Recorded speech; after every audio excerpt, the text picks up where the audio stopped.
రెండు రెండు విషయాలు చెప్పినాయి కదా. ఒకటి సావరెన్ విల్, ఇంకోటి రివీల్ విల్. దేవుడు బయలుపరిచినటువంటి చిత్తం. కాబట్టి మనకందరికీ కూడా ఆశ ఉంటుంది, ఏంటిది? ఆయన చిత్తము చేయాలి, ఆయన ఉద్దేశాన్ని నెరవేర్చాలి అనేటువంటి ఒక ఆశ ఉంటుంది. మరి ఆయన చిత్తము ఏంటిదో అనేది మనకు తెలియాలి కదా. అదే కదా, చాలాసార్లు మనము అడుగుతాం కానీ చేయడానికి రెడీగా ఉన్నాం.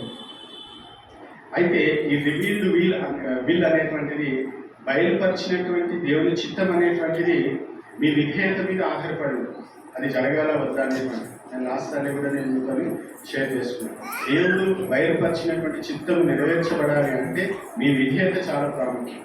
ఎప్పుడైతే ఆయన చిత్తాన్ని మనం నెరవేరుస్తామో దేవుడు మన జీవితంలో ఆయన అనుకున్నది ప్రతిదీ కూడా చేసుకుంటూ వెళ్తూ ఉంటాడు. అయితే దేవుని యొక్క చిత్తము గురించి మనం ఆలోచన చేసినప్పుడు మనం ముందుగా మనకు వచ్చే తలపు ఏంటంటే మన పర్సనల్ లైఫ్ గురించి మనం ఆలోచిస్తాం. మన పర్సనల్ లైఫ్ గురించి ఒకవేళ దేవుని చిత్తం అయితే రానున్న దినాల్లో ఆయన చిత్తం ఎలాగో తెలుసుకోవాలనేది కూడా నేను మీతో పంచుకుంటాను. దానికంటే ముందు అసలు దేవుని యొక్క చిత్తము బయలుపరచబడినటువంటి దేవుని చిత్తాన్ని మనం చేస్తున్నామా లేదు? ఓకేనా? ఈ బైబిల్ గ్రంథం ఏంటిది? దేవుని చిత్తం ఇందులో ఉంది. అని ఇందులో ఏం బయలుపరిచిందో అనేది ముందు మనం తెలుసుకున్నాం. మనం చాలాసార్లు చెప్పింది చేయము కానీ ఇంకోటి చెప్పండి. ఆల్రెడీ దేవుడు చెప్పింది చేయము కానీ ఇంకొక మాట చెప్పాడు. అసలు ఫస్ట్ చెప్పింది అయితే చెయ్యి, తర్వాత నేను ఇంకోటి చెప్తాను. కాబట్టి ముందు దేవుడు బైబిల్లో ఏం చెప్పినాడు అనేది మనం క్లుప్తంగా చూసిన తర్వాత ఇంకొన్ని పర్సనల్ విషయాలు ఉంటాయి కదా, అవి బైబిల్లో స్పెసిఫిక్గా ఉండకపోవచ్చు కానీ కొన్ని గైడ్లైన్స్ ఉంటాయి. At the same time holy spirit, పరిశుద్ధాత్మ దేవుడు మనలో ఉండి మనతో మాట్లాడే చిత్తాన్ని దేవుడు బయలుపరుస్తుంది. ఒక రెండు మాటలు చూడండి. కీర్తనల గ్రంథం 40వ కీర్తన 8వ వచనం. 40వ కీర్తన 8వ వచనం.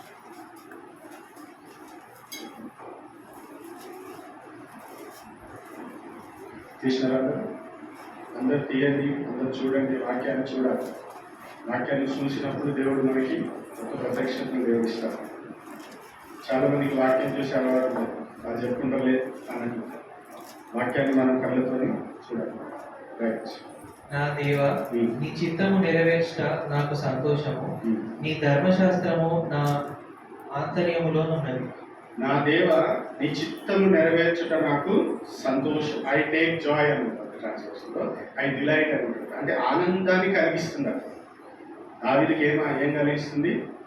ఆనందాన్ని కలిగిస్తుంది. ఏం ఆనందాన్ని కలిగిస్తుంది? ఆయన చిత్తము నెరవేర్చుట నాకు సంతోషం. అంటే దేవుడు ఏదైతే తలస్తున్నాడో, దేవుడి యొక్క మనస్సులో ఏదైతే ఉందో అది చేయడము సంతోషం. జనరల్గా మనం అనుకున్నది మనం చేస్తే మనకు సంతోషం, అవునా కదా? మనం ఏదైనా అనుకున్నాం అనుకోండి, అది చేసినప్పుడు మనకు ఒకలాంటి సంతోషం, మనం ఏదో ఒకటి సాధించేసాం. కానీ దావీదు ఏమంటున్నాడు అంటే, నీ చిత్తం నెరవేర్చుట నాకు సంతోషం. అర్థమవుతుందా? దేవుని చిత్తము నెరవేర్చడం నిజంగా మనకి చాలా ఆనందాన్ని ఇస్తుంది. ఇది అందరికీ వర్తించేది. మీరు పరిశీలన చేసుకోండి. మీరు ఎప్పుడెప్పుడైతే మీకు దేవుడు చెప్పినటువంటిది, మీకు దేవుడు బయలుపరిచినటువంటి ఆయన చిత్తాన్ని మీరు చేస్తారో మీ హృదయంలో గొప్ప సంతోషం. అదే ఎవరికైనా సువార్త చెప్పి చూడండి. దుఃఖంలో ఉన్న వారికి వెళ్ళి ఒక రెండు బుద్ధి మాటలు, ఆదరణ మాటలు చెప్పినాడు. ఎంత సంతోషం! అంటే యేసు నామం, దేవుని పేరు. ఏదో మామూలుగా అందరూ చెప్తారు లోకాసన, అట్లా దేవుని బిడలంగా, దేవుని ప్రతినిధులంగా మనం వెళ్ళి దేవుని కార్యంలాగా మనము ఏ చిన్న పని చేసినా మనలో గొప్ప సంతోషం. ఏంటంటే అది దేవుని యొక్క చిత్తం. దావీదుకి తెలుసు ఆ విషయం. ఆయన చిత్తం చేయడంలో ఉన్న సంతోషం ఏంటో దావీదుకి తెలుసు. అందుకని ప్రతి చోట కూడా ఏం కోరుకుంటారు తెలుసా? నీ చిత్తమే నా జీవితంలో జరగదు. అందుకని దేవుని దగ్గర ప్రతిసారి కూడా దావీదు వచ్చి విచారణ చేస్తున్నాడు అనమాట. నీ చిత్తం ఏంటి చెప్పు, దాంట్లో నీ చిత్తం ఏంటిది చెప్పాలి. అలాగే యేసు ప్రభువు ఒక మాట చూడండి. యోహాను సువార్త 4వ అధ్యాయం 34వ వచనం. యోహాను సువార్త 4:34. 4:34.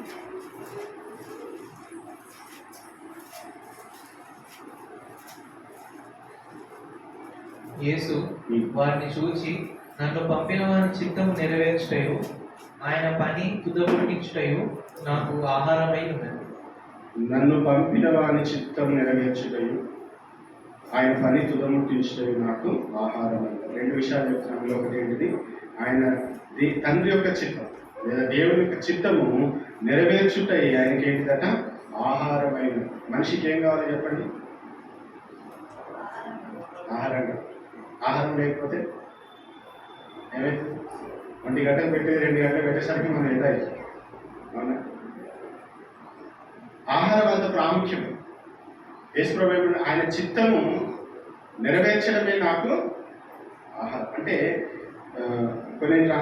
కొన్ని దాంట్లో ఎట్లా తెలుసా, అది దేవునికి మాంసంగా నరిష్మెంట్. ఆయన చిత్తం చేస్తున్నప్పుడు మనకేం కలుగుతుంది? మనకి బలం వస్తుంది. తింటే బలం కాదు, ఆయన చిత్తం నెరవేరిస్తే మనకి బలం. ఆయన చిత్తంను చేయడంలో మనకి నూతనమైనటువంటి శక్తి దేవుడు అనుగ్రహిస్తాం. మనం దేవుని యొక్క చిత్తాన్ని నెరవేరుస్తున్న కొలది దినదినం మనం బలపడుతూ, మనం ఎప్పుడైతే దేవుని చిత్తం నెరవేర్చమో దినదినం మనం బలహీనపడుతున్నాం. మీరు గమనించుకోండి మీ జీవితాలు. ఎందుకు బలహీనమవుతున్నారు? ఆధ్యాత్మికంగా ఆయన చిత్తం మీరు చేస్తారు. ఆయన చిత్తం చేస్తూ ఉండండి. మీకు తెలియకుండానే స్పిరిచువల్ స్ట్రెంత్ కావచ్చు, మానసిక శక్తి కావచ్చు, అన్నీ కూడా మన లోపల దేవుడు అనుగ్రహిస్తూ ఉంటాడు. అయ్యో నేను బలహీనమైపోతున్నాను, అయ్యో నాకు సాధన అవుతుంది కదా. ఎందుకు అయితలేదు? నువ్వు దేవుని చిత్తాన్ని నెరవేరుస్తావు. కాబట్టి దేవుని చిత్తం చేయడంలో మనం ఆనందించాలి. దేవుని చిత్తం చేయడం మనకి ఎంత ప్రాముఖ్యమైనదిగా ఉండాలంటే, మన జీవితంలో శారీరకంగా ఆహారం ఎంత ప్రాముఖ్యమైనదో ఆయన చిత్తం చేయడం కూడా నాకు అంతే ప్రాముఖ్యమైనది అన్నట్టుగా మనము చూడాలి. ఓకే, ఈరోజు 3 విషయాలు. మీతో సమయం ఎక్కువ అయిపోయింది కాబట్టి ఒక వచనంలో 3 విషయాలు ఉన్నాయి. దాన్ని మీతో నేను పంచుకుంటాను. మొదటి తెస్సలోనికీయులకు రాసిన మొదటి పత్రిక 5వ అధ్యాయం. తెస్సలోనికీయులకు రాసిన మొదటి పత్రిక 5వ అధ్యాయం 16 నుండి 18వ వచనం వరకు. తెలుగు బైబిల్లో 16, 18, 19 అన్ని కలిపి ఉంది. 16 to 18. మొదటి తెస్సలోనికీయులకు రాసిన మొదటి పత్రిక 5వ అధ్యాయం 16, 17, 18 వచనాలు. తీసినారా? ప్రతి విషయము నందును కృతజ్ఞతాస్తుతులు చెల్లించుడి. ఈలాగ చేయుట యేసుక్రీస్తునందు మీ విషయంలో దేవుని చిత్తం. అసలు ఇంగ్లీష్లో ఎక్కడ ఉంటుందంటే దాని పైన లైన్ ఉంది చూడండి, ఎల్లప్పుడూ సంతోషంగా ఉండుడి, ఎడతెగక ప్రార్థన చేయుడు. ప్రతి విషయం నందు కృతజ్ఞతాస్తుతులు చెల్లించుడి. ఇలాగ చేయుట యేసుక్రీస్తునందు మీ విషయంలో దేవుని చిత్తం. చాలాసార్లు మన అవసరాన్ని బట్టి మనం సగమే తీసుకుంటా ఉన్నాం. అసలు దేవుని చిత్తం ఏంటిది అంటే ఇక్కడ 3 విషయాలు అపోస్తలుడైన పౌలు మనకి చాలా క్లియర్గా తెలియపరుస్తుంది. దేవుని యొక్క చిత్తము ఏంటిది అని మనం ఆలోచన చేసినప్పుడు చాలా స్పష్టంగా డైరెక్ట్గా పరిశుద్ధాత్మ దేవుడు తెలియజేస్తున్నటువంటి 3 విషయాలు ఇక్కడ మనము చూస్తున్నాం. ఒకటి ఏంటిదనంటే, మీరు ఎల్లప్పుడూ సంతోషంగా ఉండండి. అర్థమవుతుందా? దీన్ని మనం ఇట్లా రాసుకోవచ్చు. అంటే 3 మాటలు ఇట్లా మీరు గుర్తుపెట్టుకోవడానికి ఇట్లా రాసుకోండి. కంటిన్యూస్ రిజాయిస్ ఉండాలి, కంటిన్యూస్ రిజాయిస్, కాన్స్టెంట్ ప్రేయర్ ఉండాలి, అర్థమవుతుంది, కాన్స్టెంట్ ప్రేయర్ ఉండాలి, కంప్లీట్ గ్రాటిట్యూడ్ ఉండాలి. మూడోదేంటిది? ఈ 3 దేవుని యొక్క చిత్తం. ఒక్కొక్కటి క్లుప్తంగా కొన్ని మాటలు నేను చెప్తాను. ఎల్లప్పుడూ సంతోషంగా ఉండడం అనేది దేవుని చిత్తం. అర్థమవుతుందా? ఎల్లప్పుడూ సంతోషంగా ఉండడం అనేది దేవుని యొక్క చిత్తం. ఉంటున్నామా? నేను ఎక్కడ ఉండాలి, నేను ఏ జాబ్ చేయాలి, యవనస్తులైతే నేను ఎవరిని చేసుకోవాలి, వీటి గురించి బాగా మనం ఆలోచిస్తున్నాం. అసలు దేవుడు బేసిక్గా ఒక రక్షణ పొందినటువంటి వ్యక్తి జీవితంలో ఏ చిత్తము జరగాలని ఆశపడుతున్నాడో అది ఫస్ట్ మనం ఆలోచన చేస్తాం. అది జరుగుతుందా మన జీవితంలో? ఎల్లప్పుడూ మనం సంతోషంగా ఉంటున్నామా? ఒకవేళ ఉండడం లేదు అని అంటే కారణము ఏంటంటే అక్కడే ఆయన చిత్తం మన జీవితంలో నెరవేరడం అనేది మనం చూస్తాం. పరలోక ప్రార్థన చేస్తాం. ఇప్పుడు పిల్లలకి చాలా మందికి తెలియదు. సండే స్కూల్లో నేర్పించే ముఖ్యమైన విషయాలు ఇది ఒకటి, పరలోక ప్రార్థన. ఆ పరలోక ప్రార్థనలో ఒక లైన్ ఏముంటుంది? నీ చిత్తము పరలోకమందు నెరవేర్చినట్లు భూమి మీద నెరవేరు. అంటే ఆయన చిత్తము ఎక్కడ నెరవేరుతుంది? భూమి మీద నెరవేరుతుంది అంటే నెరవేరాలి అని అంటే అది ఎక్కడి నుండి స్టార్ట్ అవ్వాలి? విశ్వాసమైన మన నుండి, లేదా సంఘం అనే మన నుండి స్టార్ట్ అవ్వాలి. కాబట్టి మన జీవితంలో ఆయన చిత్తం నెరవేర్చబడుతుందా? మన జీవితంలో దేవుని యొక్క వాక్యం అంటుంది, ఎల్లప్పుడూ సంతోషంగా ఉండండి, ఇది మీ విషయంలో దేవుని చిత్తం అని చెప్తాం. ఫిలిప్పీలకు రాసిన పత్రిక 4:4 ఫిలిప్పీ 4 మనందరికీ తెలిసిన మాట.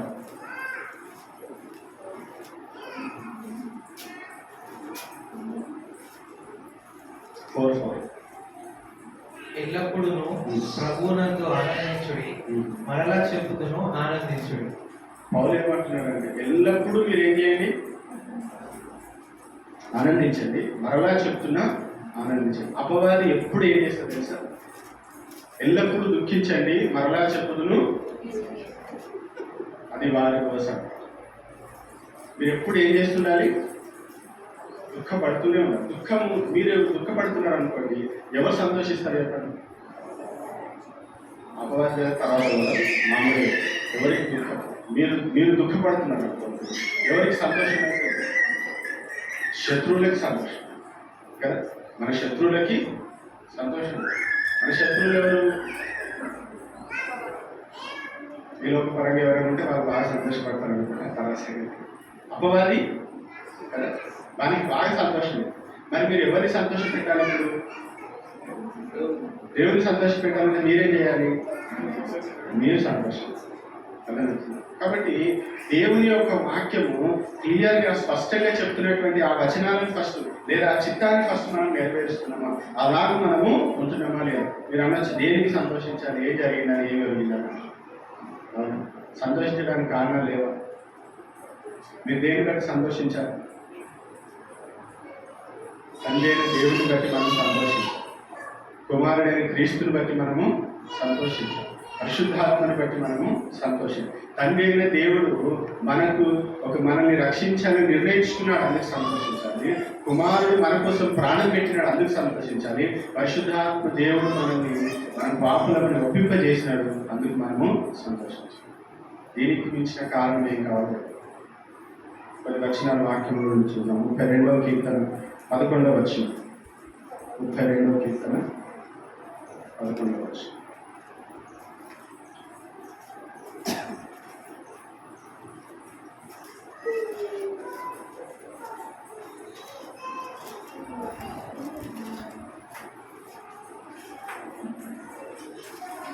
నీతిమంతులారా, యెహోవాను బట్టి సంతోషించుడి, ఉల్లసించుడి. యథార్థ హృదయులారా, మీరందరూ ఆనందగానం చేయుడి. నీతిమంతులారా ఉన్నారా? ఇక్కడ మొన్ననే చెప్పినారా? నీతిమంతులారా, యెహోవాను బట్టి సంతోషించుడి, ఉల్లసించు. ఎవరిని బట్టి సంతోషం? మన తండ్రి అయిన దేవుని బట్టి. మనకు ఒక తండ్రి ఉన్నాడు, మన గురించి ఆలోచించేటువంటి వాడు. కాబట్టి ఆ యెహోవాని బట్టి మనం ఏం చేయాలి? ఉల్లసించాలి. ఇప్పుడు ఈ యొక్క రీజన్స్ అన్ని మీరు చూసుకుంటున్నప్పుడు అసలు మీరు బాధపడడానికి కారణమే లేదు. ఇంకో మాట చూడండి, యోహాను సువార్త 15వ అధ్యాయం 11వ వచనం. యోహాను సువార్త 15వ అధ్యాయం 11వ వచనం.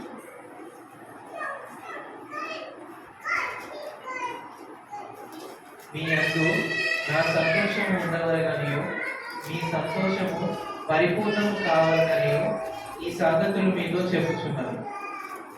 యేసుప్రభు చెప్తున్న మాట ఏంటంటే, మీ యందు నా సంతోషము ఉండాలి. యేసుప్రభు ఏం కోరుకుంటున్నాడు? మనలో ఆయన సంతోషం ఉండాలి, ఆ సంతోషము పరిపూర్ణము కావాలని ఈ సంగతి. అంటే యేసుప్రభు యొక్క ఆశ ఏంటంటే మనము సంతోషంగా ఉండాలి, పరిపూర్ణమైనటువంటి సంతోషం కలిగి ఉండాలి. యేసుక్రీస్తు యొక్క చిత్తం, యేసుక్రీస్తు యొక్క ఆశ ఏంటంటే ఆయన సంతోషం, ఆయన ఆయన ఏ విధంగా అయితే సంతోషం ఉన్నాడో మనం కూడా ఆ విధంగా సంతోషంగా ఉండాలి. రోమిలోకి రాసిన యేసు ప్రభు గురించి కూడా మనం కుమారుడు చూసాం. పరిశుద్ధాత్మ గురించిన కుమారుడు రోమిలోకి రాసిన పత్రిక 14వ అధ్యాయం 17వ వచనం. రోమ 14:17. దేవుని రాజ్యము భోజనమును పానమును కాదు గాని నీతియు సమాధానమును పరిశుద్ధాత్మ యందలి ఆనందమునై ఉన్నది. దేవుని రాజ్యం ఏంటిదట? భోజనము పానం కాదు కానీ నీతియు సమాధానమును పరిశుద్ధాత్మ యందలి ఆనందమునై ఉన్నది. కాబట్టి ఈ వచనాలన్నీ మనకి ఏం తెలియజేస్తున్నాయంటే మనం సంతోషంగా ఉండాలి, దేవుని బట్టి మనం సంతోషంగా ఉండాలి, ఆయన సంతోషం మనలో ఉండాలి. పరిశుద్ధాత్మలో మనం ఏం చేయాలి? ఆనందిస్తూ. రక్షణ పొందినటువంటి వ్యక్తికి దేవుడు ఇచ్చినటువంటి రక్షణ ఆనందానికి కారణం. మీరు చస్తే పరలోకంలో ఉంటారు. దీనికి మించిన రీజన్ ఇంకేం కాదు. మనం ఒకవేళ ఈ క్షణమే దేవుడు వచ్చిన, ఈ క్షణమే మనకు మరణం వచ్చిన, మనం ప్రభుత్వం ఉంటాం నిత్యత్వం. కాబట్టి మీరు సంతోషంగా ఉండడం ఇది కారణం కాదు. అదే మనం సంతోషంగా ఉండాలంటే పైసలే ఉండాలని ఏం రీజన్ లేదు. 5 రోజులు ఉంటే రేపు పోతాయి. దేవుడిచ్చేటువంటి సంతోషం ఎలాంటిదంటే ఎప్పుడు ఉండేటువంటి సంతోషం. దేవుడిచ్చే ఆనందం ఎలాంటిది? నిత్య ఆనందం. ఎప్పుడు మనం ఆనందంగా ఉండాలి. అలాంటివి దేవుడు ఇస్తాడు. అలాగే ఉండాలని దేవుడు కోరు. లోక సంబంధమైన వాటిని బట్టి మనం ఆనందించి ఇదే నిజమైన ఆనందం అనుకుంటాం, అది కాదు. దేవుడిచ్చేటువంటి ఆనందము వేరు. ఎప్పుడైతే ఈ సంతోషం మన జీవితంలో ఉంటుందో, దేవుడి గురించినటువంటి ఆనందం మన జీవితంలో ఉంటుందో, మన జీవితంలో ఏ శ్రమ వచ్చినా, ఏ శోధన వచ్చినా, ఏ కష్టం వచ్చినా, ఏ బాధ వచ్చినా మనం సంతోషిస్తూనే ఉంటాం. తెలుసా? అర్థమవుతుందా? మీరు దేవునితో కనెక్ట్ అయ్యి రక్షణ అనుభవం కలిగి ఉన్నప్పుడు మీ జీవితంలో ఏ శ్రమ వచ్చినా, ఏ శోధన వచ్చినా, ఏ బాధ వచ్చినా మీరు సంతోషంగా ఉంటారు. ఒక 2 వచనాలు మీరు బైబిల్లో చూస్తే నిజంగా ఆశ్చర్యం కలుగుతుంది. ఒకసారి చూడండి, అపొస్తలుల కార్యములు 5వ అధ్యాయం 41వ వచనం. అపొస్తలుల కార్యములు 5వ అధ్యాయం 41వ వచనం.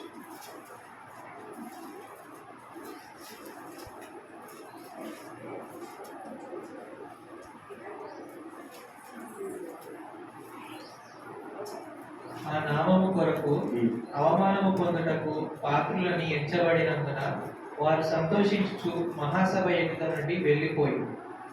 చూసారన్నమాట. వారు సంతోషించుచు. ఎప్పుడు సంతోషమైంది వారికి? వాళ్ళకి ఏమైనా కిరీటం పెట్టిందా? వారికి ఏమైనా ₹1,00,00,000 వచ్చినాయా? ఏం జరిగింది?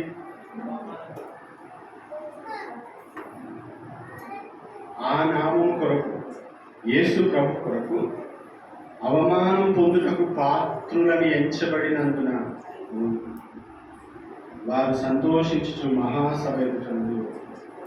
మహాసభ అంటే అక్కడ కౌన్సిల్, అక్కడ వారందరి మీద ఒక పేతురు వ్యవహారం, వారి మీద ఎలిగేషన్స్ పెట్టింది. మీరు ఇట్లా చేయరు, అట్లా చేయరు, మీరు అది చేస్తారు, ఇది చేస్తున్నారు. అక్కడ ఏం వాళ్ళని మెచ్చుకోలేదు, ఎవరు పొగడలేదు, ఎవరు శాఖలకు సన్మానం చేయలేదు, అవమానించి ఒక విధంగా బెదిరించి కొట్టింది.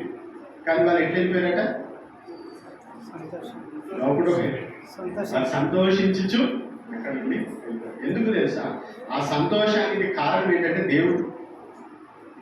మనుషులు నన్ను అవమానపరుస్తున్నారా, మనుషులు నన్ను హింసిస్తున్నారా, మనుషులు నన్ను క్రిందికి తోసేస్తున్నారా, అది వారికి అనవసరం. ఎందుకనంటే వారి సంతోషానికి కారణం అవి కావు, లోక సంబంధమైనవి కావు, లోక సంబంధమైన పొగడతలు కాదు, లోక సంబంధమైనటువంటి ఘనత కాదు, దేవుడు.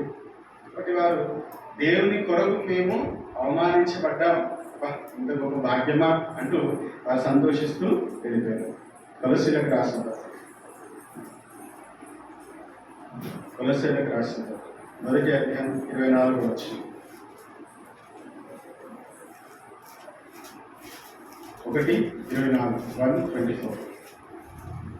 ఇప్పుడు నీ కొరకు నేను అనుభవించుచున్న శ్రమలయందు సంతోషించుచు సంఘము అను ఆయన శరీరము కొరకు క్రీస్తు పడిన పాటలో కొదువైన వాటి యందు నా వంతు నా శరీరమందు సంపూర్ణము చేయుచున్నాను.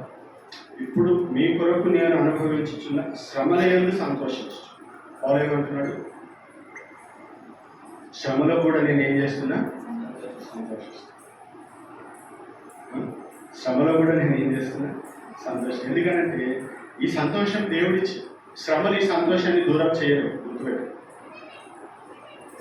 దేవుడిచ్చే ఆనందము, దేవుడిలో ఉన్న ఆనందం ఎంత గొప్పదంటే ఏ శ్రమ కూడా ఈ సంతోషాన్ని నీ నుండి దూరము చేయలేదు. ఒకవేళ ఏదైనా శ్రమ వచ్చింది, ఆ సంతోషం నీ నుండి దూరం అవుతుందనంటే అది దేవుడిచ్చిన సంతోషం అయితే కాదు. దేవుడిచ్చిన సంతోషం ఎలాంటి స్థితిలో ఉన్నా ఒక చోట దేవుడు నమ్మినందుకు ఒక ఆయన ఉరి తీసినాడు. ఉరి తీసేటప్పుడు అక్కడ ఉన్న జనులందరికీ ఒక ఆశ్చర్యం కలిగించినటువంటి ఒక విషయం ఏంటంటే ఆయన ఉరి తీస్తున్నప్పుడు ఆయన ముఖం మీద చిరునవ్వు ఉంది. అర్థమవుతుంది. యేసు ప్రభు నమ్మినందుకు ఆయన ఉరి తీస్తుంటే, ఆయన ఉరి తీస్తున్నప్పుడు ఆయన ముఖం మీద ఏముంది? ఆందోళన లేదు, అయ్యో ఏంటి అన్నట్లేదు. ఒక స్మైలింగ్ ఫేస్ తోని ఆయన తన ప్రాణాన్ని చేశాడు. మనం సంతోషంగా ఉంటున్నాం, అది దేవుని చిత్రం, అది దేవుని యొక్క చిత్రం. యాకోబు రాసిన మొదటి అధ్యాయం 2-3 వచ్చినారు. తెలుగులో కలిసి ఉంటే 2-3 వచ్చి. యాకోబు రాసిన పత్రిక మొదటి అధ్యాయం 2-3 వచ్చి. 2-3.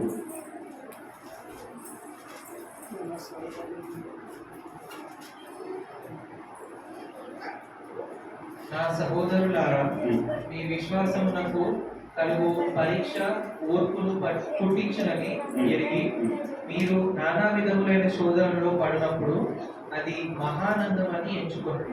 నానా విధములైన శోధనలో పడినప్పుడు అది మహానందమని. శోధనలో ఉన్నప్పుడు కూడా మీరు ఏం చేయాలట? అది మహానందం. శోధన ఎవరికి వస్తుంది చెప్పండి? శోధన ఎవరికి వస్తుంది? ఎవరైతే దేవునికి సమీపంగా ఉంటారో, ఎవరైతే దేవుని ఎదగాలనుకుంటారో, ఎవరైతే దేవుని కొరకు జీవించాలో వారికే శోధన. నాకే శోధన లేవంటే నేను, నువ్వు ఎక్కడ లేవని, నువ్వు దేవుని రాజ్యంలో లేవు. అర్థమవుతుంది.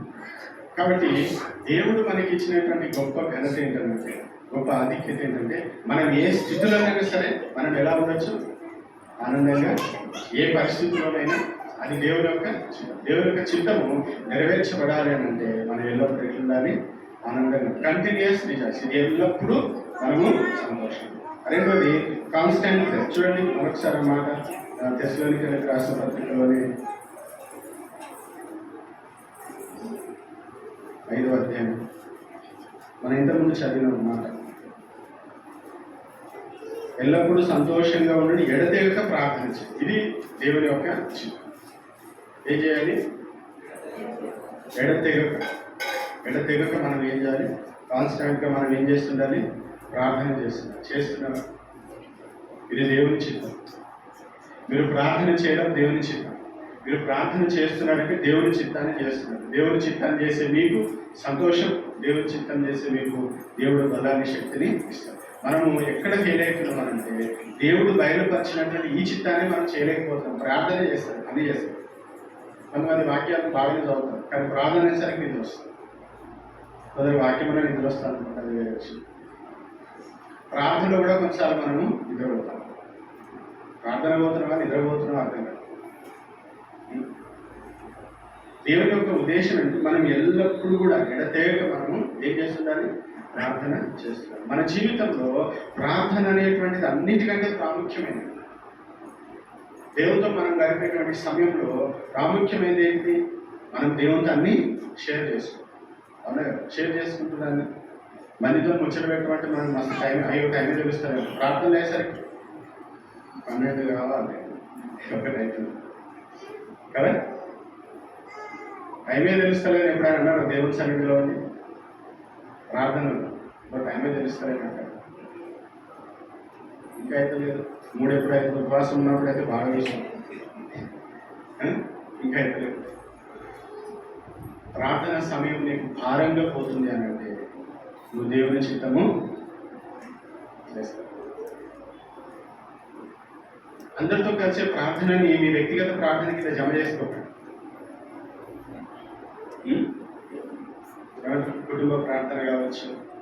సంఘ ప్రార్థన కావచ్చు, మస్తు ప్రార్థన చేసినప్పుడు మీరు వ్యక్తిగతంగా చేసే ప్రార్థనే నిజమైన ప్రార్థన. అంటే మీ పర్సనల్ ప్రేయరే మీకు స్ట్రెంత్. ఆ పర్సనల్ ప్రేయర్ అయితే పర్సనల్గానే ఉంటుంది. తర్వాత ఇద్దరితో చేస్తావా, రంగుతో చేస్తావా అని కూడా అవన్నీ అడిషనల్. నువ్వు వ్యక్తిగతంగా నువ్వు ప్రార్థన చేస్తావు. ఎందుకు మీకైతే దేవుని చిత్తం చేస్తాడు, మనకు ఫుడ్ దొరుకుతుంది. యేసుప్రభువు అదే అన్నాడు, ఆయన చిత్తం చేయడం నాకు మనకు ఆహారం లేదు, మనం ఆయన చిత్తాన్ని చేస్తాడు. అన్నిటికీ సమయం ఉంటుంది కానీ దేనికి సమయం ఉండదు? ప్రార్థనకి సమయం. దేని గురించి ఆయన మాట్లాడమంటే బాగా మాట్లాడేస్తాం, గంటలు గంటలు. ఒంటరిగా ప్రార్థన చేసుకోపో ఒక గంట సేపు అనేసరికి ఎంత కష్టం, ఎంత ఆయాసం. ఇది దేవుని యొక్క చిత్తం. నేనేం చెప్తున్నానంటే ఫస్ట్ ఇవి చేయండి. ఫస్ట్ దేవుడు బయలుపరిచిన చిత్తాన్ని చేయండి, ఆ తర్వాత మీ వ్యక్తిగత విషయాలకు మనము వెళ్దాం. ఎఫెసీయులకు రాసిన పత్రిక 6వ అధ్యాయం 18వ వచనం. ఎఫెసీ 6:18, 6:18. ఆత్మ వలన ప్రతి సమయమునందును ప్రతి విధమైన ప్రార్థనను విజ్ఞాపనను చేయుచు ఆ విషయమై సమస్త పరిశుద్ధుల నిమిత్తమును పూర్ణమైన పట్టుదలతో విజ్ఞాపన చేయుచు మెలకువగా ఉండుడి. ఆత్మ వలన ప్రతి సమయమందును ప్రతి విధమైన ప్రార్థన విజ్ఞాపన. ప్రార్థన చేయడానికి పర్టికులర్ సమయం ఉందా? ప్రేయర్ టైం అనేది ఉందా? అలాంటి సమయంలోనే ప్రేయర్ చేస్తే నేను వింటా, తర్వాత నేను నాట్ అవైలబుల్ అని దేవుడు అంటాడు. మనమే నాట్ అవైలబుల్ అంటాడు దేవుడు. కానీ దేవుడు ఇప్పుడు ప్రార్థన నిజంగా దేవుడు ఎంత ప్రేమ గలవాడు అంటే నాకు మంచిగా అనిపిస్తుంది. ఒక టైం అనేది పెట్టలేదు, పెడితే మన బతుకులు ఎట్టుకుంటుండే అనిపిస్తుంది. అసలు పెడితే బాగుంది. ఫలానా సమయానికి మీరు ప్రార్థన చేసి తీరాల్సిందే అన్నాడు. ఆ సమయం మనకి ఏమైనా ఎమర్జెన్సీ వచ్చింది, ఏది పరిస్థితి? కానీ దేవుడు దయగలవాడు కాబట్టి ఎప్పుడు చేయాలో చెప్పలేదు, ఎలాగ చేయాలో కూడా దేవుడు స్పెసిఫిక్గా పోస్చర్ కానీ చేసే విధానం కానీ ఇలాగే చేయాలి, ఇంతసేపే చేయాలి, ఇక్కడే చేయాలి అని దేవుడు ఎక్కడ కూడా మనకి ఖచ్చితంగా దేవుడు ఆజ్ఞాపించింది. ఎందుకంటే దేవుడు మనం ఎంతగానో ప్రేమిస్తున్నాడు కాబట్టి 24 గంటల్లో మీరు ఎప్పుడు చేసినా, ఎలా చేసినా, ఏ విధంగా చేసినా నేను మీ ప్రార్థన. అంత ఫ్రీడమ్ దేవుడు మనకి ఇచ్చిన తర్వాత కూడా మనం ప్రేయర్ చేయలేకపోతున్నాం అంటే అసలు మనం ఎంత దౌర్భాగ్యులమో అనిపిస్తుంది కొన్నిసార్లు, ఇంక్లూడింగ్ మై సెల్ఫ్ కదా. ఎంత ఫ్రీడమ్ దేవుడు ఇచ్చింది, ఎంత స్వేచ్ఛ దేవుడు ఇచ్చింది. కొన్ని రూల్స్ అండ్ రెగ్యులేషన్స్ ఉంటే చాలా ఖచ్చితంగా ఇలాగే చేయాలి, ఇలాగ చేస్తేనే యాక్సెప్టబుల్, లేకపోతే రిజెక్టెడ్. కానీ దేవుడు అది చెప్పలేదు. మీరు ప్రే చేయాలి అంతే.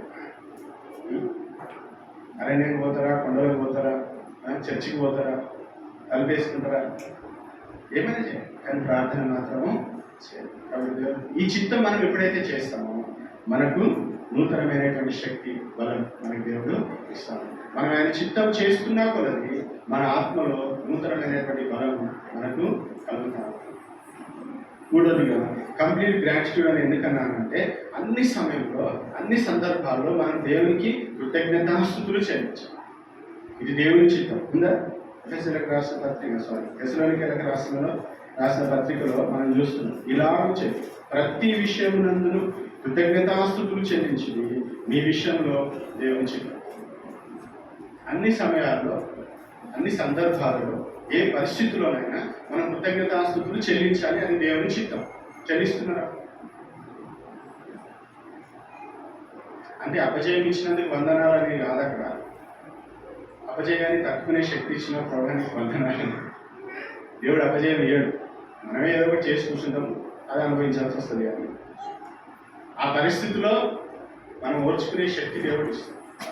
ఆ మెంటల్గా, మానసికంగా, ఆత్మస్థైర్యాన్ని దేవుడు ఇస్తున్నాడు కదా. అందుకు మనం ఏం చేయాలి? దేవా, ఈ స్థితిలో కూడా నేను శ్వాస తీసుకుంటున్నాను, ఈ స్థితిలో కూడా నేను నిన్ను ఎరిగిన స్థితిలో నేను ఉంటున్నాను, అందుకు నీకు వందనాలు అని చెప్తామా? ప్రతి విషయంలో దేవునికి మనం కృతజ్ఞతాస్తుతులు చెల్లిస్తున్నాం. కృతజ్ఞతాస్తుతులు చెల్లించడం దేవునికి చాలా ఇష్టం. మనం ప్రార్థన చేస్తున్నప్పుడు పోవడమే లిస్టు పట్టుకొని పోవద్దని మీకు చాలాసార్లు దేవుని దగ్గర పోవడానికి ఒక పద్ధతి ఉంది. అవునా? దేవుని దగ్గరికి ఎలా పోవాలి? కృతజ్ఞత స్థుతులతో. మందిర ఆవరణలోకి ఎక్కడ రావాలి? తాళం కూడా తెలుసుకుంటానికి వస్తారా? ఎట్లా మందిర ఆవరణంలో కీర్తన ఏముంది? అందరూ కీర్తనలు ఏముంది? సంతోష గానం చేస్తూ పాటలు పాడుతూ ఉత్సాహంగా దేవుని యొక్క మందిరంలో మనము రావాలి. దేవుని సన్నిధిలోకి వచ్చిన తర్వాత మనం ముందు గుర్తుపెట్టుకోవాల్సిన విషయం ఏంటంటే, నేను ఈ స్థితిలో ఉండడానికి కారణం నా దేవుడు, అందుకు నీకు వందనాలు ప్రభావం దేవునికి ముందు కృతజ్ఞతాస్తుతులు చెల్లించు. కాల్రెక్కలని బాగానే ఉన్నాయి,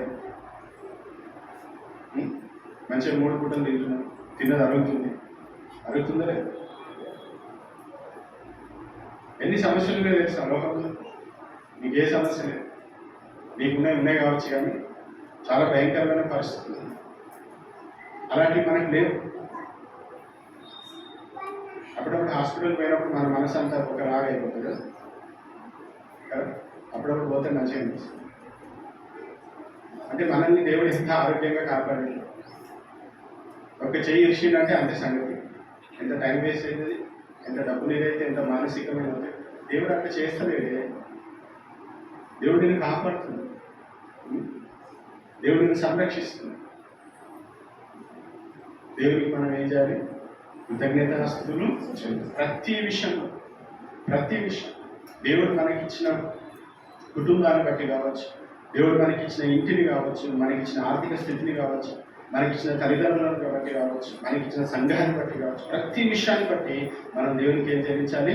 కృతజ్ఞత. ఇది దేవుని చిత్తం. చేస్తున్నారా? చేస్తే సంతోషం, దేవుడు మిమ్మల్ని దీవిస్తాడు. ఎఫెసీయులకు రాసిన పత్రిక 5వ అధ్యాయం 20వ వచనం. 5వ అధ్యాయం 20వ వచనం. మన ప్రభు అయిన యేసుక్రీస్తు పేరట సమస్తమును గూర్చి తండ్రి అయిన దేవునికి ఎల్లప్పుడూ కృతజ్ఞతాస్తుతులు చెల్లించు.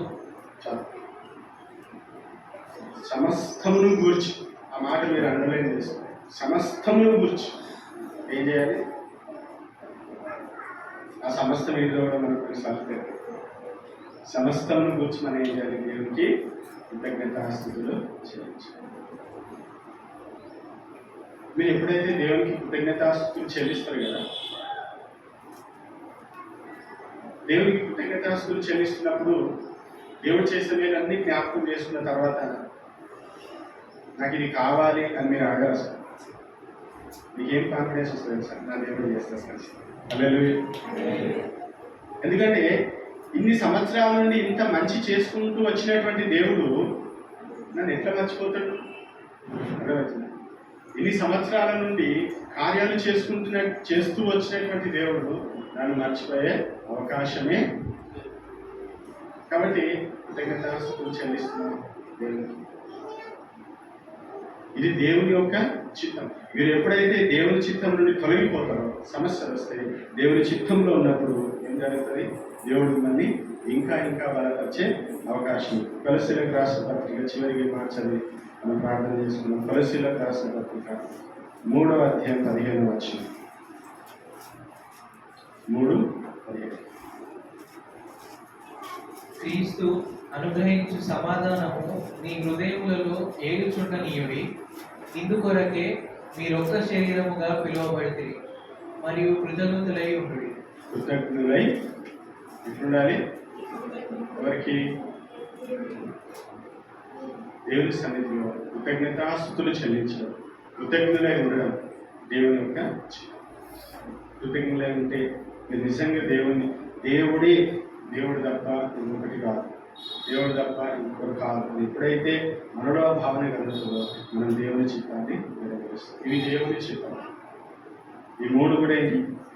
ఇంకా ఉంది, చూద్దాం రానున్న దినాల్లో. ఇవి కనీసం మనం సంతోషంగా ఉండడం దేవుని చిత్తం. ఎల్లప్పుడూ విడతేగా ప్రార్థన చేయడం దేవుని చిత్తం. ప్రతి విషయమందును కృతజ్ఞతాస్తుతులు చెల్లించడం దేవుని యొక్క చిత్తం. ఇవి చేయండి, దేవుడు మీలో ఒక నూతనమైన ఆనందాన్ని ఇస్తాడు. మీకు ఆధ్యాత్మికమైనటువంటి బలాన్ని దేవుడు అనుగ్రహిస్తాడు. తల వంచండి, ప్రార్థన చేస్తున్నాం. అందరూ ఒక నిమిషం.